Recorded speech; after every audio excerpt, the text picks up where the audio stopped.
ส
ุริยา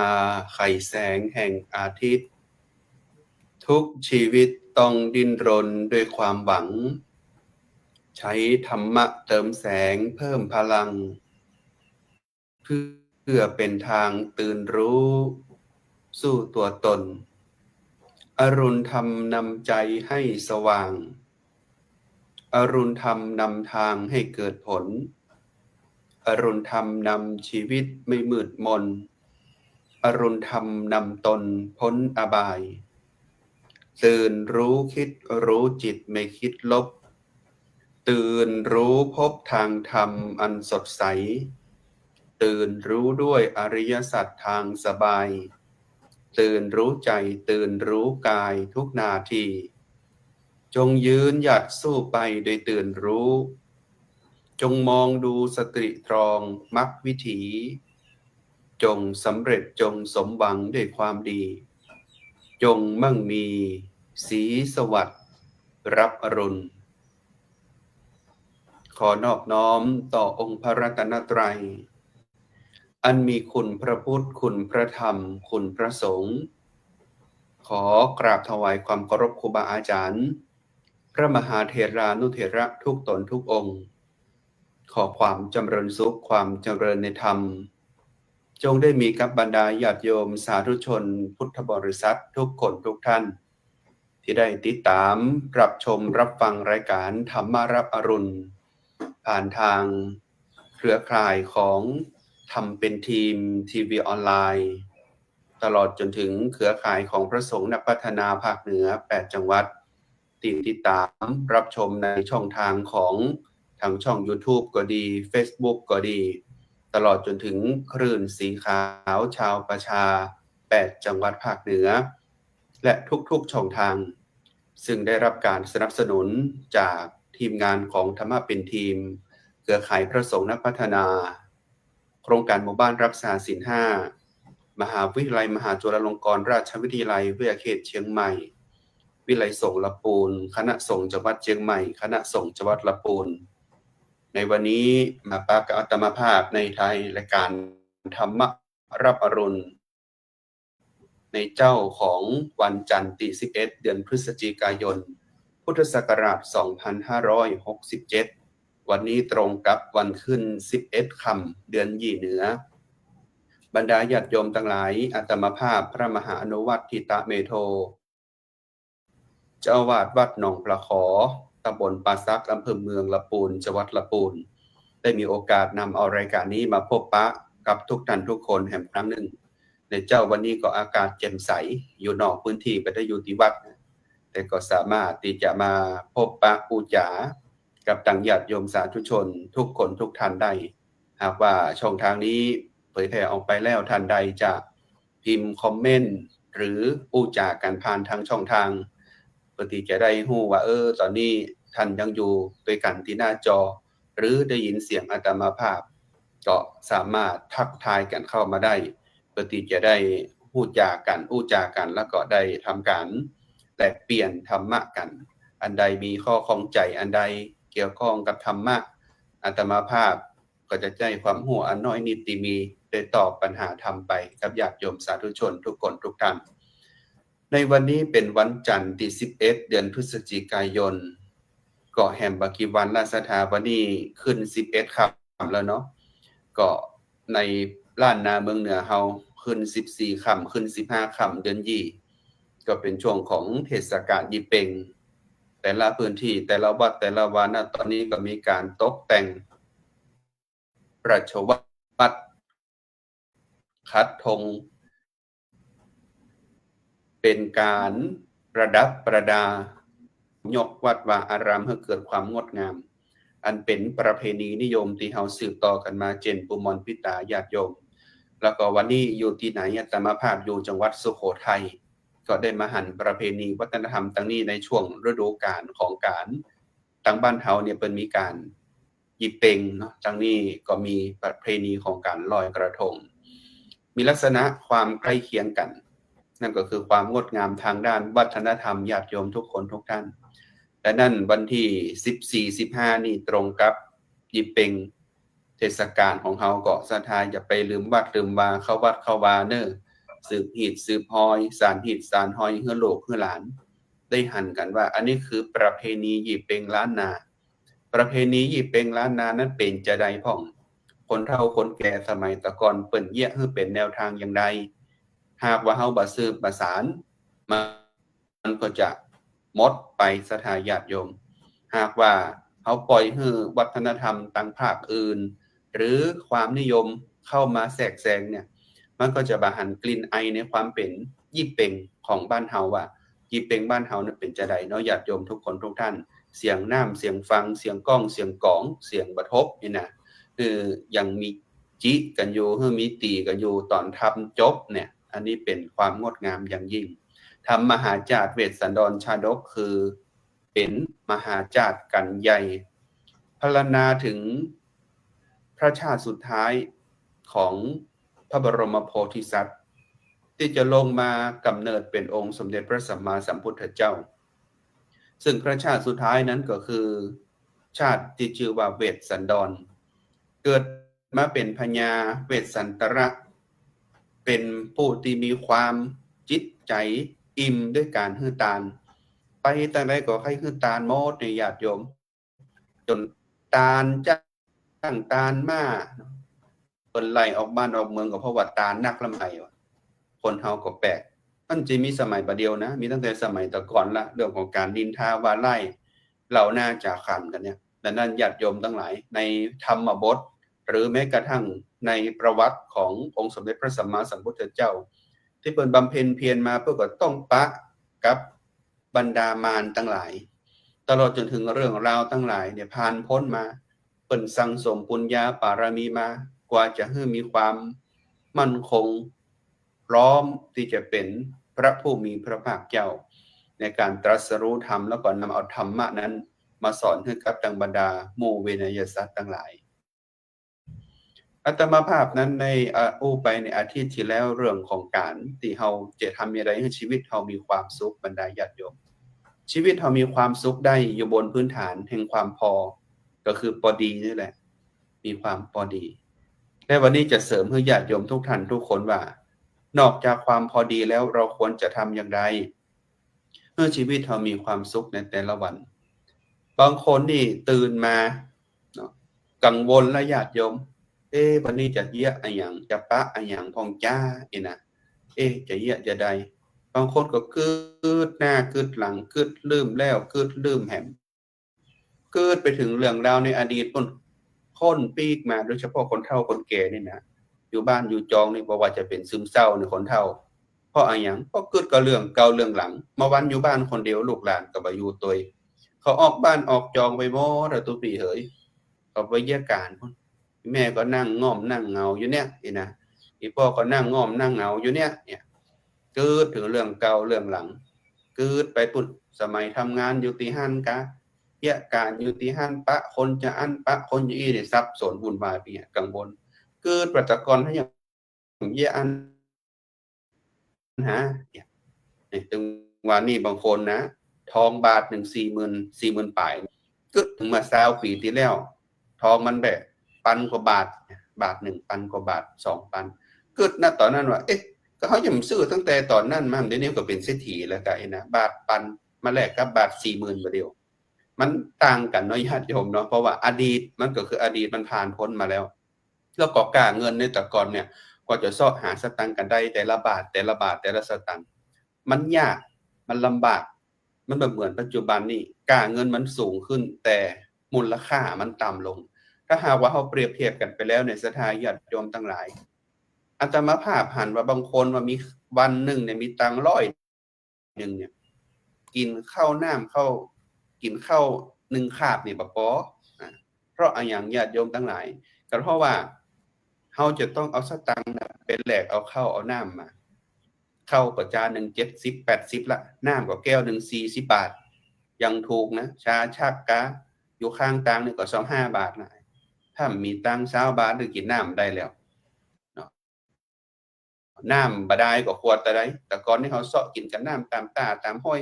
เดี๋ยวนี้น้ำขวดนึงก็8 บาท9 บาท10 บาทไปอาตมาภาพนั่นก็หันว่าความสำคัญของ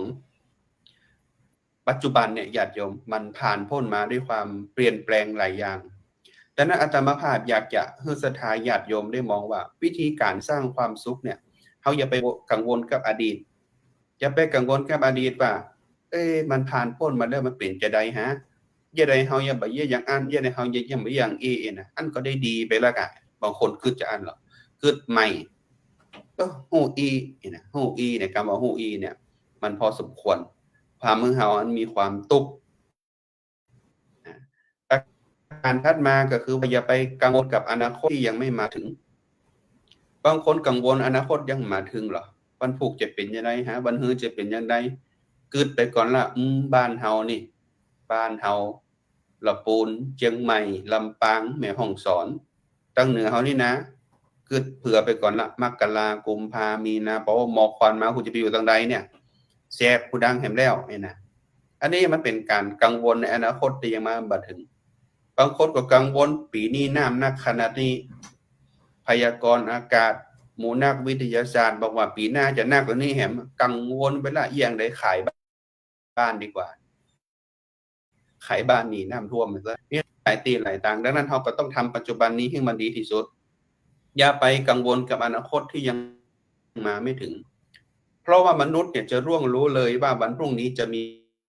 ใหม่สำหรับเราเนี่ยมันมาจะมีได้อย่างเขาต้องทำวันเนี้ยปัจจุบันขณะวันเนี้ยให้มันดีที่สุดในที่นี้ก็คือว่า1เราอย่าไปประมาทกับชีวิตเพราะว่าเมื่อใดที่เราประมาทกับชีวิตเนี่ยวันพรุ่งนี้จะไม่มีใหม่สำหรับเรานะญาติโยมเพราะเราไม่สามารถที่จะผัดเปลี่ยนขอพัดวันประกันพรุ่งในเรื่องของความตายจากมัจจุราชผู้มีเสนามากได้เลยญาติโยมเราต้องทำวันนี้ให้มันดีที่สุดถ้าหากว่าเราบ่มีโอกาสที่จะตื่นมาในวันพุธเราจะไม่ได้เสียใจว่า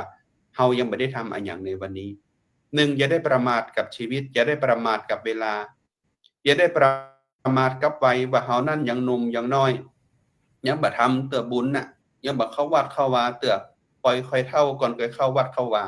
อันนี้คือการประมาทในเวลาประมาทในวัยในการใจชีวิตเปิ้นชวนไปทำบุญสุนตานี่บ่ให้ไปชวนไปแอวนี่ไปขับรถกันขึ้นล่องปิกบานเด็กปิกบานค่ำเจ๊บ้านค่ำปิกเจ้าของวันเนี้ยตีหนึ่งตีสองก็ถึงบ้านสกรรมก็มีตึกถึงอากลางตางก็มีแต่นั้นญาติโยมทั้งหลายจะไปประมาทเพราะว่าชีวิตความตายนั่นมันเป็นธรรมดาเพราะเรามีการเกิดเป็นธรรมดาระหว่างตางคือดิ้นรนสุดท้ายก็ต้องตายจากกันไปแต่เขาบอกโหเลยว่าเขาจะตายเวลาใดอดีตมันผ่านพ้นมาละปัจจุบันเนี่ยเขาทำให้มันดีที่สุด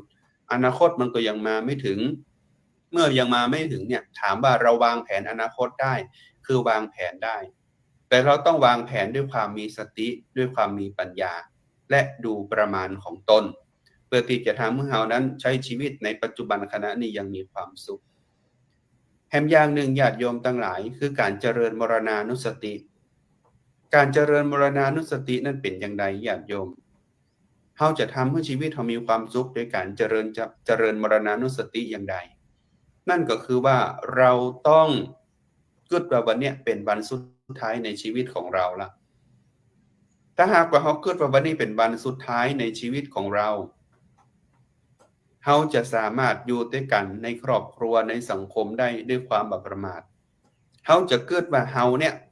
อู้จากับคนข้างๆดีหรือยังเนี่ยได้หักคนรอบข้างได้ดีหรือยังกินข้าวคู่มือด้วยกันอู้จากันด้วยคุณงามความดีอันนี้เป็นสิ่งที่ดีงามที่สุดเลยญาติโยมว่าหากว่าเราเจริญมรณานุสติเนี่ยเราจะบ่ประมาท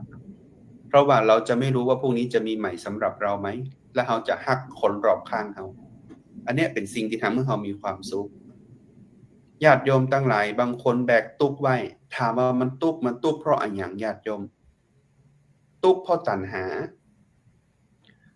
าในที่นี้เนี่ยญาติโยมก็หมายถึงประการแรกก็คือความโลภเนาะความโลภความอยากได้อยากมีอยากได้ของคนอื่นหันเปิ้นมีก็อยากได้หันเปิ้นอยากไล่บางคนก็ดูแควนเปิ้นก็มีนะอันเนี้ยบรรดาญาติโยมทั้งหลายว่าความโลภความอยากได้อยากมีเนี่ยมันเป็นสิ่งที่ทำให้เฮานั้นเกิดความทุกข์เฮาบ่มีเฮาก็เสาะแสวงหาให้มันมีจนได้อ่ะเมื่อบางคนมีแล้วมันก็สนองแค่กิเลสตัณหาเพียงแค่ชั่วครู่ชั่วคราวแต่สุดท้ายความสุขที่นิรันดร์ก็บังเกิดขึ้นเพราะเฮาเสาะแสวงหาแต่ทรัพย์สมบัติภายนอกเข้ามาอำนวยความสะดวกให้เฮาณปัจจุบันแต่เฮาบ่เคยสั่งสมคุณงามความดีอันเป็นทรัพย์สมบัติภายในที่มันเกิดขึ้นกับเฮาเลยทรัพย์สมบัติภายนอกเสาะแสวงหาได้นักขนาดไหนถึงเวลามันก็หมดบางไปแต่ทรัพย์สมบัติภายในเนี่ยเสาะหาขนาด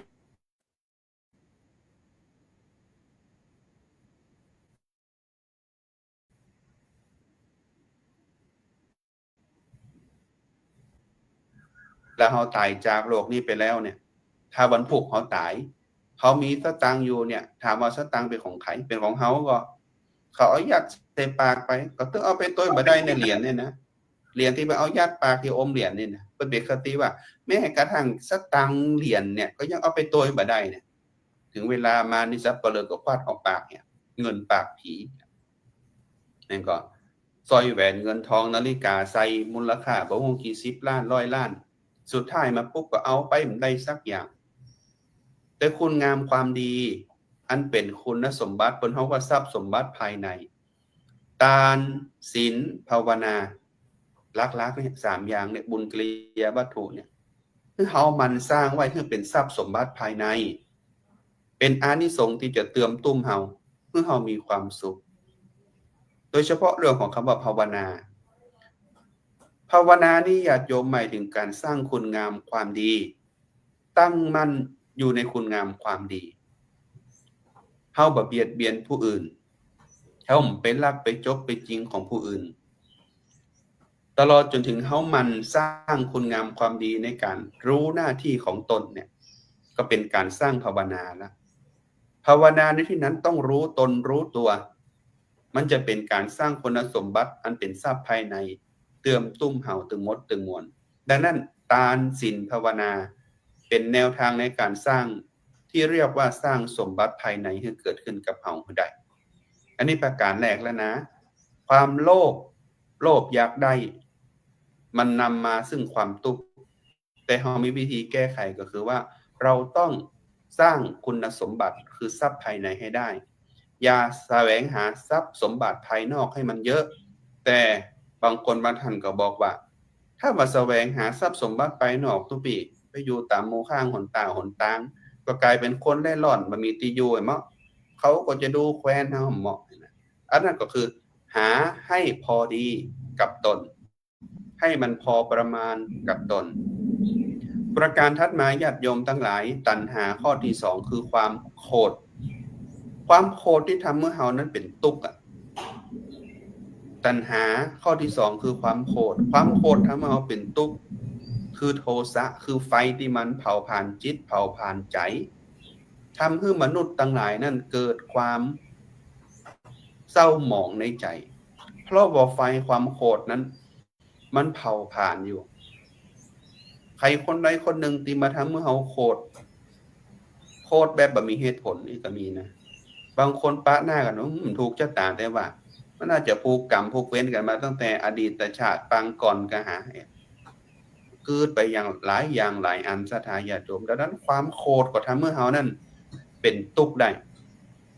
ประการถัดมาคือความหลงความมัวเมาหลงในสิ่งที่บ่ถูกต้องดีงามตามลักษณะธรรมคำสั่งสอนก็ดีหลงในเรื่องอันที่ทำเมื่อเฮานั้นมีความลุ่มหลงมัวเมาในสิ่งที่มันฉาบไว้ตกแต่งไว้ให้มีความดีงามพระพุทธองค์ได้กล่าวว่าสู่ทั้งหลายจงมาดูโลกนี้อันตรการดุจราชรถอันคนเขาหมกมุ่นอยู่แต่ผู้รู้หาข้องอยู่ไม่ซึ่งวันเนี่ยเฮาทั้งหลายได้พิจารณาธรรมข้อนี้หรือไม่ว่าจงมาดูโลกนี้อันตรการดุจราชรถอันคนเขาหมกมุ่นอยู่แต่ผู้รู้หาข้องอยู่ไม่คืออะไรอย่างเพราะว่าถึงวันเนี่ยเฮาชอบสิ่งที่มันสวยงามนั่นแหละสิ่งสวยงามทั้งหลายมันจะล่อหูล่อตาล่อใจถ้าเป็นธรรมะแล้วเป็นห้องว่าอายตนะภายในและอายตนะภายนอกอายตนะภายในได้แก่ตาหูจมูกลิ้นกายใจสัมผัสกับอย่างญาติโยมตาก็สัมผัสกับรูปหูเสียงจมูกกลิ่นลิ้นรสนั่นก็สัมผัสก็คือกายอารมณ์ก็คือใจเนี่ยมันเป็นสิ่งที่มันเกี่ยวข้องเกี่ยวเนื่องกันบางคนไปติดในรูปหรอจะต้องแต่งตัวงามๆนี่นะมีในส่วนของราคะจริตเข้ามาครอบงำด้วยนี่มันอู้ไปถึงจริตได้ตัวในญาติโยมบางคนหลงในรูปบางคนหลงในรูปคนนี่รอคนนี่งามคนนี่เปิงอกเปิงใจฮะเสียงถ้าหากว่าคนมันจีบกันนี่สถาญาติโยมถ้าบ่ได้ยินเสียงกันนี่มันนอนบ่หลับมันเอาเข้าข้างหูนะอู้กันคืนหุ่งนี่ถ้ามันได้ยินเสียงอันมีเพลงเสียงหลงเสียงนางอะเนาะลงเสียงนางของใครก็มู้จำมาได้ละนะนักร้องอาตมาภาพก็ยังเป็นละอ่อนนมอยู่ฮู้จักเพลงหลงเสียงนางอยู่แต่ท่านได้มันมีเพลงหลงเสียงนางขึ้นมาก็เพราะว่าเนี่ยพูดถึงว่าความหลงในญาติโยมกลิ่นนะบางคนนี่ติดอยู่ในกลิ่นจะต้องเป็นกลิ่นน้ำหอมอย่างนี้จะต้องเป็นกลิ่นน้ำยาปะพนมจะอีได้พิษกลิ่นกันไปเหียบางคนนี่ติดลงอยู่ในกลิ่นถ้ามันได้มีกลิ่นนี่ออกบ้านมาได้บ่มีความมั่นใจนี่ก็มีอาหารลิ้มรสบางคนติดในรสอาหารเราญาติโยมเนาะโอ้กินข้าวบ่เหมือนกินกับข้าวแม่บ่เหมือนกินกับข้าวเมียที่บ้านมานี่บะล้ำเนี่ยดังไปขนาดนั้นโดยเฉพาะตุเจ้าประสงค์อันนี้บางตนก็มีนะอาหารโต๊ะจีนนะกินได้ก็กินไปฉันได้ก็ฉันไปฉันไม่ได้ก็เอาละไว้หันเดี๋ยวเปิดซื้อมากินต่อต้องคนติฉินนินทากันหรอมันเป็นธรรมดาเนาะญาติโยมลิ้นมันไปสัมผัสกับรสแต่นั่นมันจึงทำให้เรามีความตุกนะบางคนชอบรสอาหารเนี่ยจำเป็นที่จะต้องเดินทางไปถึงตีร้านนี่ก่อนถ้าอันกินบ่ได้บ่สามารถจะกินเข้าได้ถ้าคนนี้บ่ทำให้ก็กินบ่ได้อันนี้เป็นธรรมดาแต่นั้นญาติโยมทั้งหลายว่าโลภโกรธหลงเป็นปัญหาที่ทำให้เรามีความทุกข์ดังนั้นเราต้องอยู่กับปัจจุบันขณะให้ได้เมื่อเราอยู่กับปัจจุบันขณะได้เนี่ยเราจะเจริญมรณานุสติเจริญมรณานุสติจะบ่ประมาทและจะบ่ให้ตัณหาเข้าครอบงำเราถ้าหากว่าเราทำได้อย่างนี้มันจะเป็นคุณสมบัติเบื้องต้นที่ทำให้เรามีความสุขอย่าไปกังวลกับอดีตที่มันผ่านพ้นมาแล้วอย่าไปคาดหวังหรือว่ารอคอยในอนาคตที่ยังมาไม่ถึงทำปัจจุบันวันนี้ให้มันดีที่สุดอันนี้ก็เอาเคล็ดลับในการให้เรามีความสุขในแต่ละวันไปถ้าหากว่ามันมีปัญหาญาติโยมเมื่อเราตั้งสติ สติมันเป็นตัวกำกับให้เฮาใช้ชีวิตได้อย่างมีความสุขที่สุดเลยอ่ะถ้าหากว่าเฮามีสติแล้วญาติโยมมันสลั่งหรอกอันอย่างมาตกสะเกิดกามไม่นะปัดตะกึดบ่ได้ละใจสั่นวิววิวอย่างคนเพิ่นจะตายใจมันไปหมดแล้วทุกพี่เอ้ยนะดังนั้นเราต้องตั้งสติให้ได้เวลามีปัญหาขึ้นมาเราต้องตั้งสตินับ1ให้มันถึง10ดังนั้นพระพุทธองค์จึงบอกว่าการที่เราฝึกนับลมหายใจแบบสมถะหรือวิปัสสนาเนี่ยมันจะทำให้เรามีสติเวลาเราเกิดเรื่องตกอกตกใจมาปุ๊บเนี่ยเราตั้งสติผ่อนนับลมหายใจเข้าออกเบาๆมันจะมีคำว่าใจเย็นๆใจเย็นๆก็คือเฮาก้อยๆนับลมหายใจของตัวเก่าถ้าเราฝึกนับลมหายใจของตัวเก่าได้มาได้ญาติโยมเขาจะมีสตินักขึ้นอันใดที่เขาจะว่าด่าอันใดที่เขาจะลงไม้ลงมือเขาก็จะผ่อนลงไปแล้วก็ห่วงคนเฒ่าคนแก่ที่อยู่ที่บ้านที่จองเนื้อจะไปกึดนักจะไปคาดหวังนักกับละอ่อนลูกหลานนี่นะเขาจะเป็นอย่างไรก็ปล่อยให้เขาไปเป็นตามโลกตามสมัยของเขาเพราะว่าณตอนนี้เนี่ยเขาตัวเขาประกันเพราะมันอยู่กับเทคโนโลยีนักหลายและญาติโยมดังนั้นเฮาเป็นห่วงเขาได้เขาเป็นห่วงเขาได้แต่เฮาต้องมีวิธีการสอนโดยเฉพาะเรื่องของคำว่ากอดเนี่ยเฮากอดลูกกอดหลานด้วยความคนห้องว่าด้วยความเต็มอกเต็มใจละอ่อนเขาต้องการความอบอุ่นอย่างนั้นละอ่อนเขาไม่ได้ต้องการให้พ่อแม่ปู่ย่าตายายมาจำจีจำชัยว่าจะต้องทำอย่างนั้นจะต้องทำอย่างนั้นนะอันนี้เป็นวิธีการที่ดีที่สุดแต่นั้นตุกของคนเฒ่าที่อยู่ที่ได้ฟังเสียงอาตมาภาพพูมเดี๋ยวนี้100 ถึง 100เนี่ยตอบได้เลยว่าตุกกับไอ้หยังตุกกับลูกกับหลานตุกกับความห่วงเขานี่แหละตุปีเนาะแต่นั้นก็ฝากไว้ญาติโยมว่าอยากจะทำชีวิตให้มีความสุขเราอย่าไปกังวลกับอดีตอย่าไปกังวลกับอนาคตที่ยังมาบ่ถึงคือทำปัจจุบันนี้ให้ดีที่สุดแล้วก็ให้บักกี้วันนี้ก็เข้าวัดเข้าวาเนอไปฟังน้ำฟังธรรมที่วัดวันยี่เป่งฟังธรรมมหาจารย์เวสสันดรชาดก30 นาทีนี้สั้นๆญาติโยมอู้จากันพอสมควรก็ต้องขออนุโมทนาทุกท่านทุกคนที่ได้ติดตามรับฟังรายการคุณโยมทองคำพรหมมินทร์ได้ตักมาหน้า Facebook หน้า YouTube รายนี้ว่าน้อมกราบไหว้สาท่านมหาเจ้าน้อมทำรับอรุณเจ้าก็ขออนุโมทนาขอบคุณหลายๆนะครับที่ญาติโยมได้อยู่หน้าจอด้วยกันที่นี่ได้อู้จาด้วยกันถ้าหากว่าใครอยากจะเข้ามาแอลทั้งวัดทั้งวาทุกปีก็วัดหนองประขอตำบลปัสสะอำเภอเมืองลำพูนจังหวัดลำพูนเข้ามาพอทั้งวัดทั้งวาได้ถ้าหากมีโอกาสก็ได้จะได้ปะกันทำได้ปะกันก็เตียวแอลพอวัดพอวาให้ก่อนญาติโยมทั้งหลายที่จังหวัดลำพูนนะครับช่วงนี้ก็มีงานเทศกาลโคมแสนดวงที่วัดพระธาตุเจ้าหริพุนชัยแล้วก็แต่ละวัดแต่ละวาโดยเฉพาะวัดอาตมาภาพก็มีการจัดเตรียมงานในการเทศมหาจารย์เวสสันดรชาดก13กันแล้วก็วันที่14นี่จะเป็นเทศธรรมหาปีตายเทศธรรมมาไล่ต้นมาไล่ไปอานิสงส์เวสสันตระแล้วก็วันที่15ตั้งแต่เจ้าไปก็จะมีการเทศธรรมมหาจารย์ตั้งแต่กันตัสปรกันเก้าจนถึงนักกรกันจบแล้วก็จะเทศธรรมอานิสงส์ปฏิจิประทีปปันดวงเพื่อเต็มลานควงของวัดดังนั้นญาติโยมทั้งหลายใกล้วัดใดไปวัดท่านหรือว่าใครอยากจะมาร่วมบุญที่วัดอาตมาภาพก็มากันที่วัดหนองประขอตำบลป่าซักอำเภอเมืองลำพูนจังหวัดลำพูนหมายเลขโทรศัพท์อาตมาภาพโทรมาให้กำลังใจกันผ่านทางหมายเลข0817831764วันนี้รายการหมดเวลาแล้วต้องขอนำเอารายการจากลา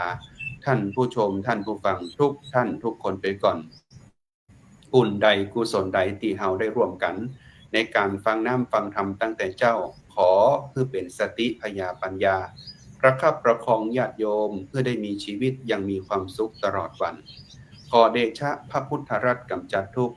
เจริญสุขสิริทรัพย์เป็นหลักฐานขอเดชะพระธรรมรัตน์กำจัดพานคือไพศาลพุทธผ่องพ้นผ่องภัย